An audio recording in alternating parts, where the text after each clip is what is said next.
మన east స్టోర్పురం station master గారి first son వెస్ట్కి వెళ్ళి తనకిష్టమైన అతి కష్టమైన బారిస్టర్ టెస్ట్లో ఫస్ట్ క్లాస్లో బెస్ట్గా పాస్ అయ్యాడని తన నెక్స్ట్ ఆయన ఫీస్ట్ కానీ గెస్ట్గా పిలిస్తే ఆయన టేస్టీగా ఉన్న చికెన్ రోస్ట్ని బెస్ట్ అంటూ తినేసి పోస్ట్ కూడా మిగిల్చకుండా ఒక ముక్క కూడా వేస్ట్ చేయకుండా సుష్టుగా భోంచేసి పేస్ట్ పెట్టి మరీ పళ్ళు తోముకుని రెస్ట్ తీసుకున్నాడట ఏ రోస్టు లేకుండా.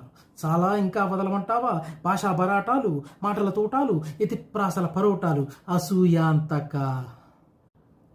మన ఈస్ట్ స్టోర్పురం స్టేషన్ మాస్టర్ గారి ఫస్ట్ సన్ వెస్ట్కి వెళ్ళి తనకిష్టమైన అతి కష్టమైన బారిస్టర్ టెస్ట్లో ఫస్ట్ క్లాస్లో బెస్ట్గా పాస్ అయ్యాడని తన నెక్స్ట్ ఆయన ఫీస్ట్ కానీ గెస్ట్గా పిలిస్తే ఆయన టేస్టీగా ఉన్న చికెన్ రోస్ట్ని బెస్ట్ అంటూ తినేసి పోస్ట్ కూడా మిగిల్చకుండా ఒక ముక్క కూడా వేస్ట్ చేయకుండా సుష్టుగా భోంచేసి పేస్ట్ పెట్టి మరీ పళ్ళు తోముకుని రెస్ట్ తీసుకున్నాడట ఏ రోస్టు లేకుండా. చాలా ఇంకా వదలమంటావా భాషా బరాటాలు, మాటల తోటాలు, ఎతిప్రాసల పరోటాలు, అసూయాంతక.